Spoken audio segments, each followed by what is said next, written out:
واهلا بيكم في الدرس التاسع من كورس الميك اب بتاعنا. والنهارده انا مبسوطه قوي لان في بنات كتير بعتت لي على الانستجرام وبداوا يتفاعلوا معايا ويوروني لوكات هم عملوها بعد ما طبقوا كل النصايح اللي بنقولها في الكورس هنا، ومستنيين باقي الدروس وبياخدوا رايي في حاجات وكده. فانا حاسه ان انا بانتراكت معاكم كده، ويعني مش بكلم نفسي يا جماعه، في ناس بتستفاد وفي ناس بتتفرج حتى لو الفيديوهات الريتش بتاعها مش عالي، وحتى لو يعني مش النجاح العملاق الفظيع، بس حتى لو كام بنت متابعيني ومستفادين ومتفاعلين معايا وده يفتح لهم مجال رزق فيما بعد، او حتى البنات يبقى عندها ثقه في نفسها ومبسوطه وعارفه تحط ميك اب مناسب ليها، فانا كده يعني اتشفت التارجت واكتر. لو فايتاكي اي حاجه من الدروس اللي فاتت لازم تحضريها علشان تبقي فاهمه ومجمعه معانا، لان كل درس بيكمل التاني.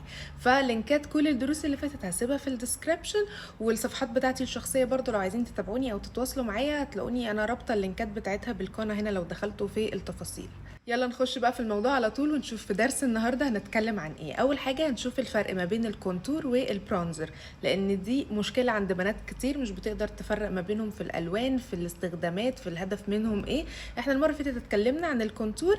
البرونزر بقى النهارده هنعمل مقارنه ما بينهم. وتاني حاجه اوف كاميرا كده هعمل كل الستبس لحد ما احنا وقفنا في الفيديو اللي فات على بشرتي، والدور بقى النهارده على التثبيت بالباودر. هنشوف ازاي بنثبت البشره، وهنعمل مقارنه تالت حاجه ما بين اللوس باودر والكومباكت باودر، وهنشوف استخداماتهم وبثبت بايه وبنضف بايه وبنور بايه، وهنتكلم كمان عن البيكنج، وهنفنش البشره مع بعض تماما. وانا بعمل الكونتور دلوقتي قلت برضه اوريكم الحركه دي، لو الخدود عريضه قوي ومليانه بتعملي الحركه دي برضه علشان تنحت الوش شويه. وفي حاجه برضو في كونتور الانف ما قلتلكوش عليها.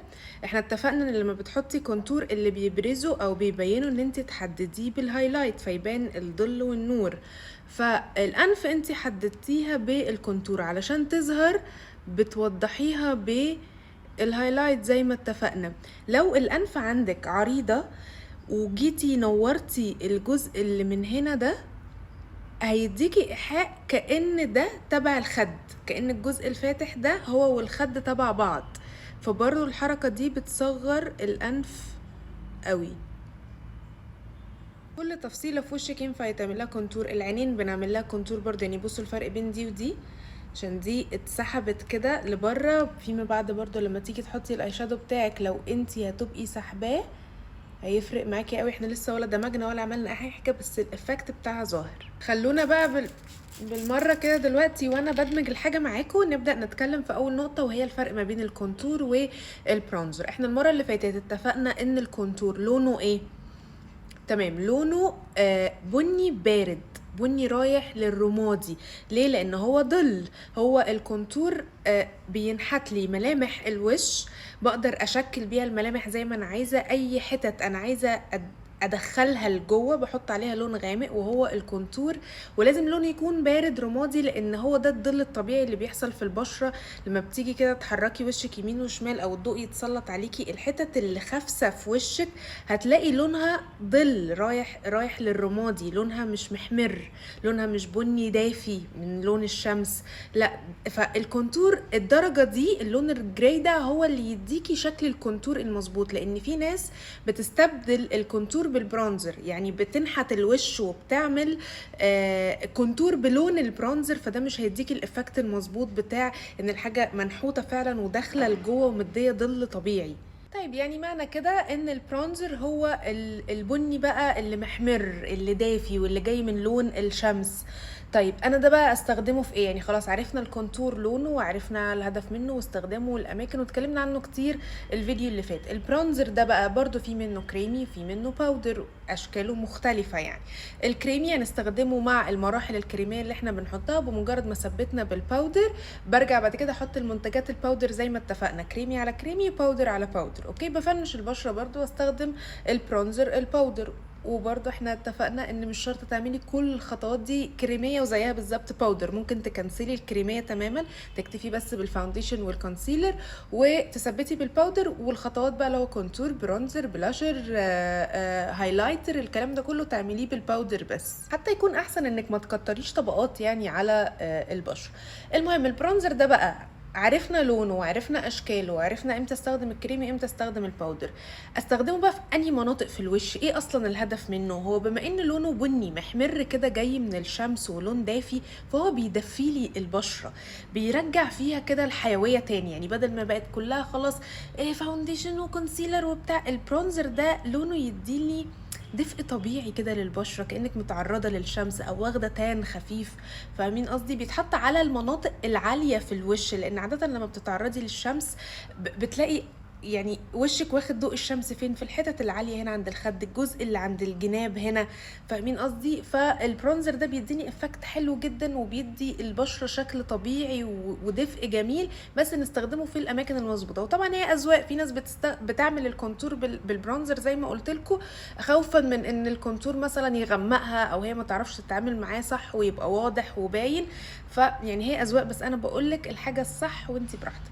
وفي ناس بتعمل حاجة تاني، تستخدم البلاشر تبقى درجته بنيات دافية وتعمل منه برونزر عادي، ينفع. وممكن تكتفي بيه تماما، بس لو انت بتحبي ان الوش يبقى مورد شوية بالبلاشر، لان انت لما تحطي البرونزر بس تحسي ان انت سمريتي، يعني فاهمة، كأنك واخدة تان، هو البرونزر بس اللي محطوط. فالبلاشر هو اللي بيعمل بقى ايه، معادلة لطيفة بين ان وشنا متدفي واخد لوك طبيعي من الشمس، وكمان مورد فيه دموية.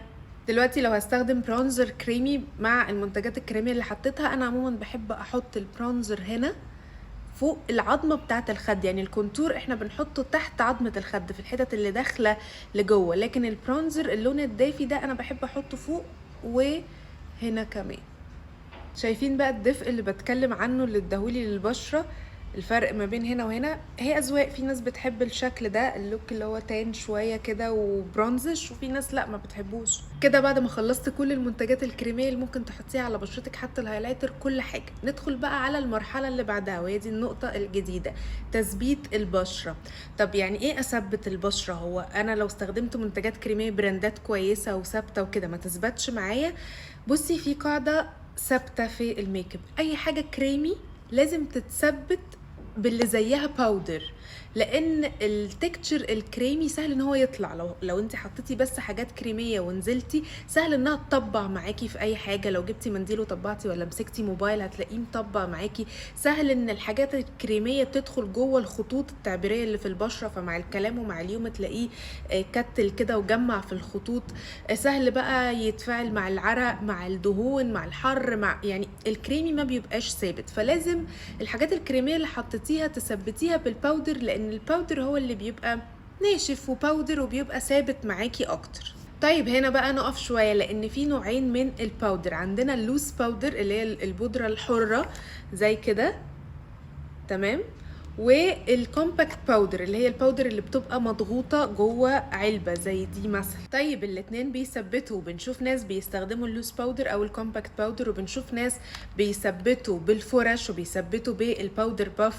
هي مدارس وكل حد وليه التكنيك بتاعه. انا هقولك من وجهة نظري ايه الاحسن في التثبيت، ايه الاحسن في تنظيف الميك اب لو هتعملي بيكنج، فازاي توظفي الاتنين دول وتطلعي باحسن فينش. مبدئيا في تثبيت البشرة انا بفضل اللوس باودر، نركن الكومباكت باودر دي دلوقتي مش وقتها.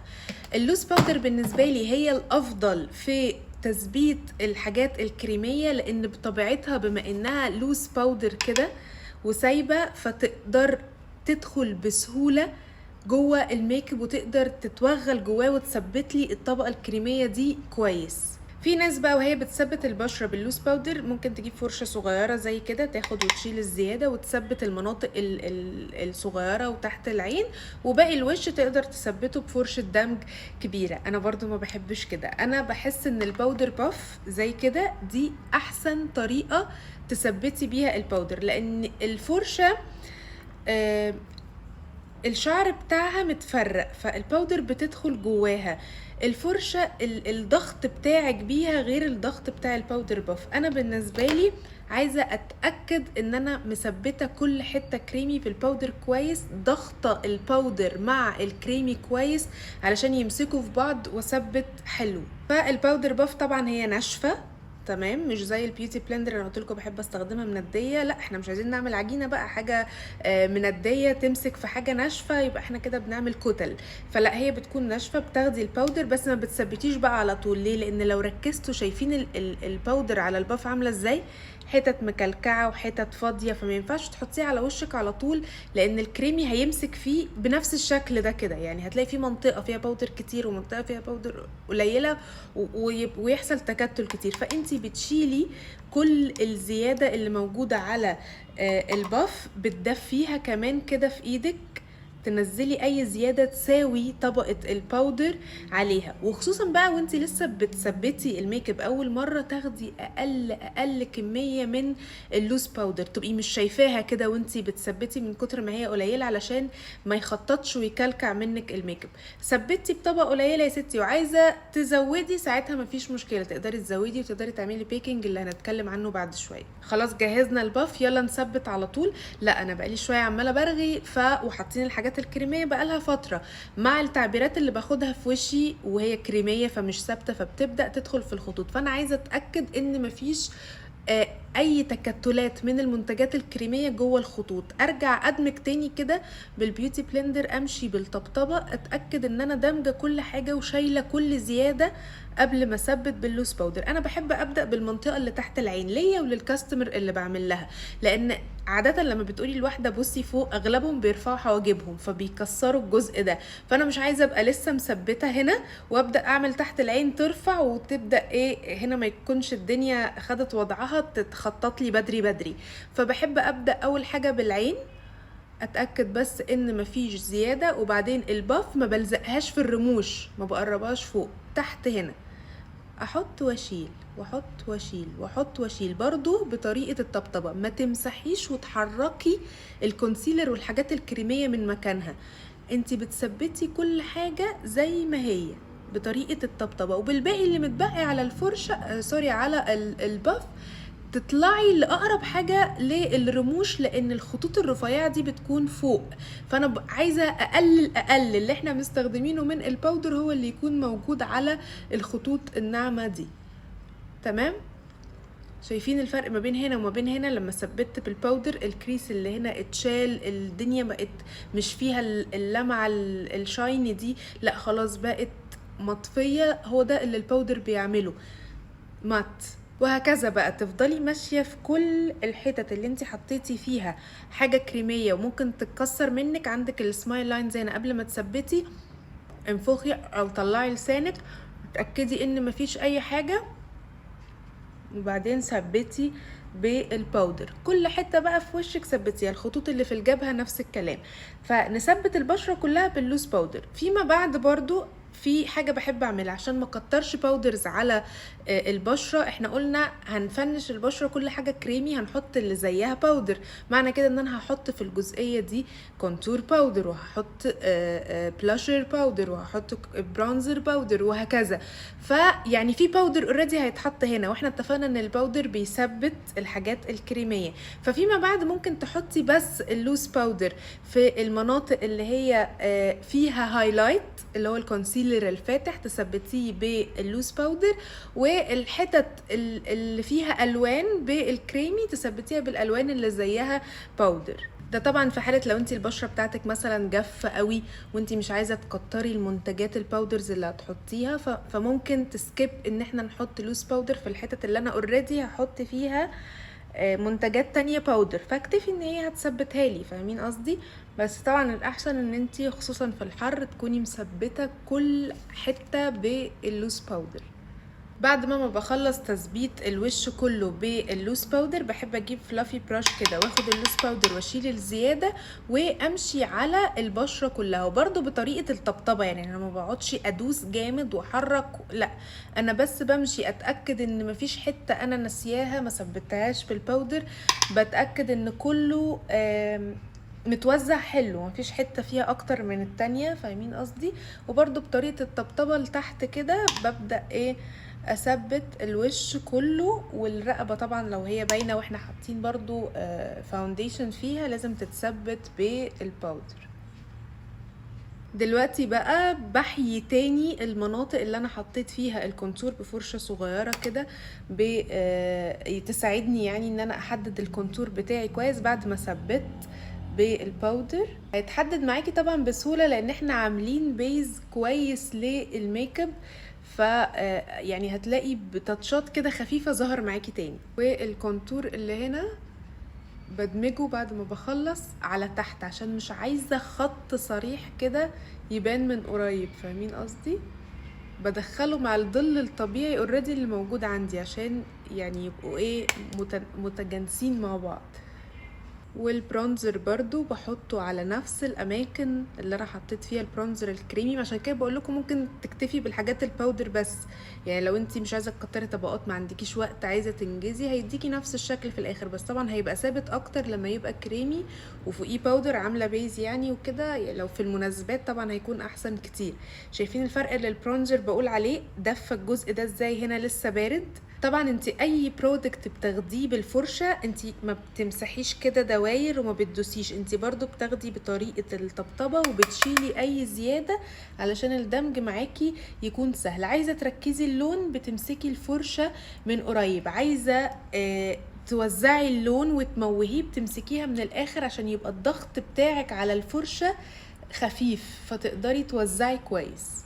وبعدين البلاشر طبعا انت بتختاري حجم الفرشه حسب حجم المنطقه اللي انت هتشتغلي عليها وحسب البرودكت اللي انت هتوزعيه، كمان بتختاري نوع الفرشه يكون فرش دمج ولا مضغوطه، يعني ارجعوا لدرس الفرش هتلاقوا كل الكلام ده بالتفصيل. طبعا البلاشر اشكال زي ما اتكلمنا، ممكن ما تقربيوش لقدام تخليه بس لفوق، ممكن تقربيه للجزء اللي تحت العين هنا، يعني هو ترندات واشكال مختلفه. انا بحب احط في النص هنا كمان، ما بحبش اقربه لجنب الانف، وبحب احط هنا حاجه بسيطه بالباقي اللي على الفرش. كده احنا فاضل لنا الهايلايتر بس في الحاجات الباودرز اللي على البشره، بس بحب قبل ما احط الهايلايتر ارش فاكس سبراي على الوش كله.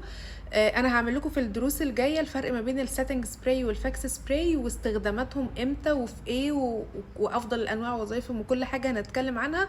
بس خلوني برضو ايه بما اننا بنمشي بالترتيب اقول لكم ان في الوقت ده دي مره من المرات اللي بنستخدم فيها الفاكس سبراي بعد ما بتخلصي الحاجات الباودر، لانه من ضمن وظائفه ان هو بيمتصلك اي حاجه زياده في البشره، فلو في باودر زياده انت حطاه هيمتصه، هيخلي الشكل في الاخر الفينش طبيعي، يعني مش مبدره، فاهمين قصدي؟ هيبقى الفينش طبيعي. بيساعدك كمان في الدمج، لو تاخدوا بالكم بعد ما خلصت الحاجات الكريميه رشيت فاكس سبراي قبل ما ادمج بالسبونج عشان يفرد معاكي ويدمج الحاجات كويسه، ممكن ترش على الوش او على السبونج نفسه. ودلوقتي كمان بحبه قبل الهايلايتر لان لما البشره بتبقى منديه منه شويه وبعد كده تحطي الهايلايتر بيبقى شمري بقى قوي، يعني بيبقى جلاتري كده، بيبان بيظهر، بيبقى واضح معاكي قوه لمعه الهايلايت اكتر من ان انت تحطيه على طول من غير الفاكس سبراي قبله. ممكن بقى تستني كده تهوي تسيبيه ينشف خالص. وفي حركه بس هي تريكي شويه فخدي بالك، بس انا بحب اعملها ان انا بالسبونج ارجع اطبطب كده بشكل خفيف ما دوسش، تمام؟ لان هي منديه واحنا حاطين حاجات باودرز، فانا مش عايزه اعمل اي حاجه تعمل عجينه معايا، انا بس بطبطب كده بلمس بعد ما بحط الفاكس سبراي. عايزه ادمج الحاجات اللي انا حطاها دي مع بعض برضو، يعني ما يبقاش فيه خطوط واضحه وصريحه، فالفاكس سبراي هيساعدني يا دوب بس كده ايه بمشي على البشره كلها بشيل اي زياده وبدمجهم مع بعض كويس. بس جربي الفاكس سبراي بتاعك الاول، لان في فاكس سبراي وهو مبلول كده على البشره وتيجي تحطي السبونج يقطع، يعني يشيل المنطقه اللي فيها مكان رذاذ ما انتي رشيتي وتيجي تحطي تلاقيه مكانها مقطع. فاختبري، هو يعني انا دلوقتي بستخدم ال جيرل اللي هو الشيمري اصلا، فعادي بيدمج معايا كويس، وانتي مع الخبره هتبداي برضو تعرفي الانواع اللي انتي ينفع تعملي فيها حركه زي دي او لا. دلوقتي بقى الهايلايتر الباودر، بصوا القوه بتاعته عامله ازاي. بحب اوزعه كده الفرشه دي اللي هي اسمها فان براش، ممكن توزعيه برضو بفرش دمج صغيره يعني حسب ما ترتاحي. انا مش هقربه من هنا عشان المسام، خصوصا ان انا مش حاطه برايمر للمسام النهارده، لان انا يعني بحط ميك اب للتصوير واشيله، فانا زي ما كلمتكم ان الحاجات اللي فيها سيليكون بتبقى مؤذيه للبشره لو بشكل يومي. بتوسع المسام اكتر. فانا مش هقربه من هنا، في ناس بتحب تقربه، انا اوريدي عشان انا يعني مستخدمه حاجات الفينش بتاعها مش مات قوي، فاوريدي في لمعه في البشره يعني. احط بس هنا تحت العظمه بتاعه الحاجب، وبحب هنا الجزء بتاع الانف ده اعمله بايدي، ببقى متحكمه بيه اكتر وبدمجه بصباع تاني. واحط بس نقطه هنا، تمام، مش هاخدها بالطول.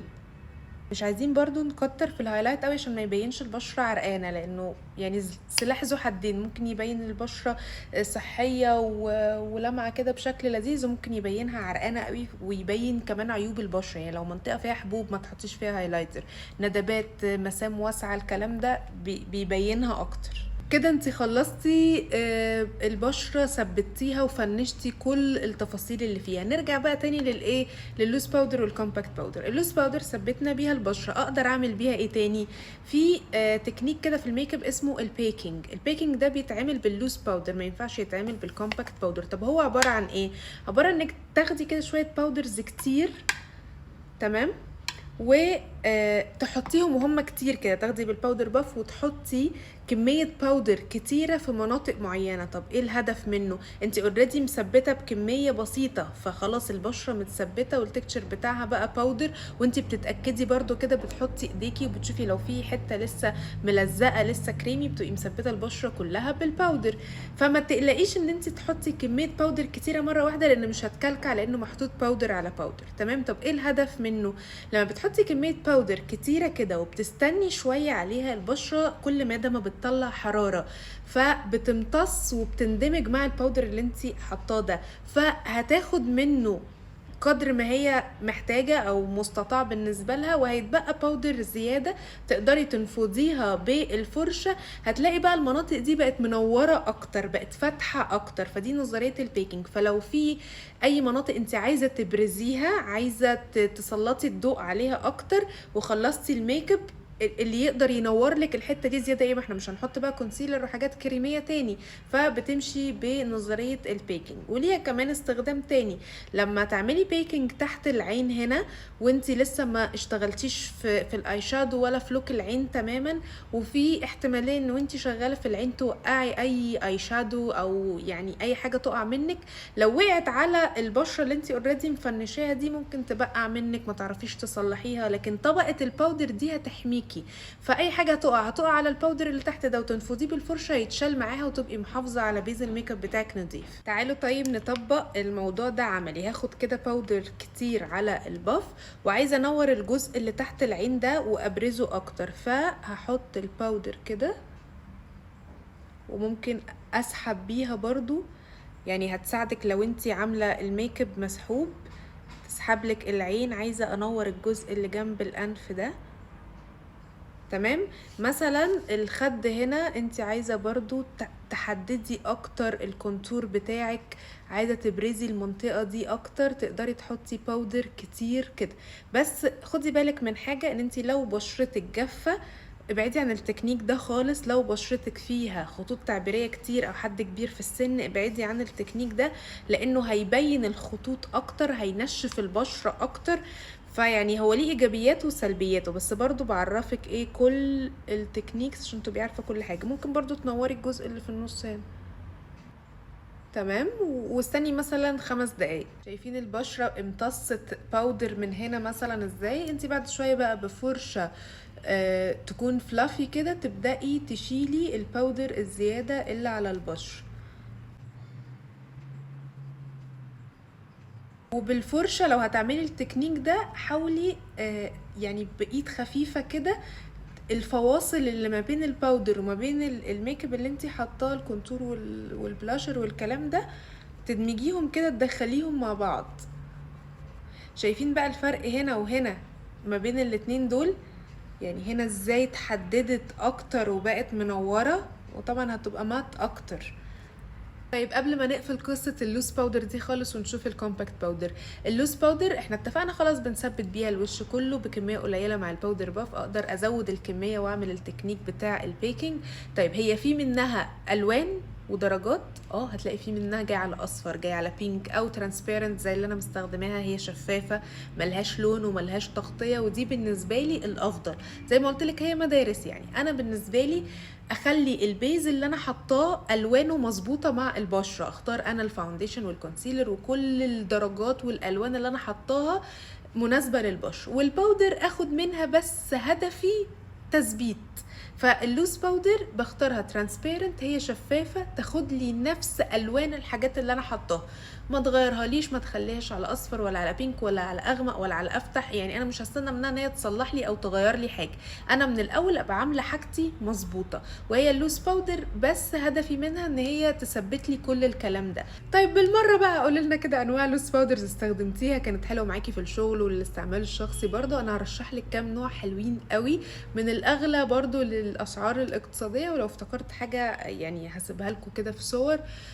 عندك هدى بيوتي تحفه، لورا مارسي، كيرولان، ايرسبان، برضو بتاعت شي جلام لذيذه، بتاعت اماندا تحفه. نيجي بقى للكومباكت باودر المظلومه اللي لحد دلوقتي معرفناش هي بنعمل بيها ايه. دي بالنسبه لي انا استيكه، بتصلحي وبتظبطي بيها اي حاجه في الميك اب. الكومباكت باودر بتكون مضغوطه زي ما قلت لكم، عاده بيكون ليها بقى لون، يعني بتكون درجات وبيكون ليها تغطيه، وبتكون الباودر بتاعتها تقيله عن اللوز باودر. اللوز باودر بتكون حبيبات وناعمه، فعشان كده بقول لك سهل ان هي تتغلغل كده وتدخل مع الحاجات الكريميه وتثبتها لك حلو. لكن دي عاده بتعمل لك طبقه على البشره، بيبقى باين ان انتي حطيتي باودر، تمام، بتعلي من تغطيه الحاجه اللي انتي حطاها. فليها استخدامات كتير. مثلا انا استخدمت كونسيلر او فاونديشن التغطيه بتاعته مش عاليه قوي، عايزه اعليها شويه، حطي فوقيها كومباكت باودر.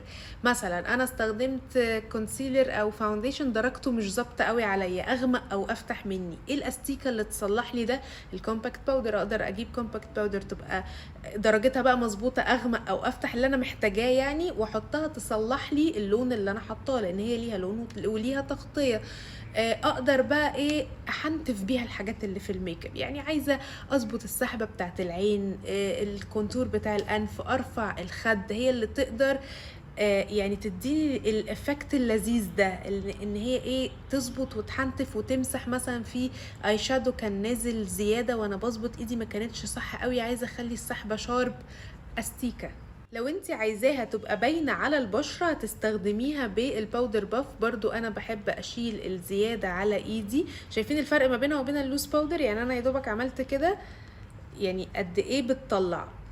فتشيلي بس الزياده لان مش عايزين كلكعه، واظبطي بقى زي ما انت عايزه مثلا تظبطي السحبه بتاعه العين هتظبطها لك، عايزه مثلا تحددي هنا الانف هيحدد معاكي، تمام، عايزه تنوري هنا هينور لك الدنيا، عايزه تحددي الخد هنا حددي، برضو بطريقه الطبطبه. وبرجع برضو بالفرشه الفلافي ادمج كده، اشيل اي زياده. طب امتى استخدمها بالفرشه؟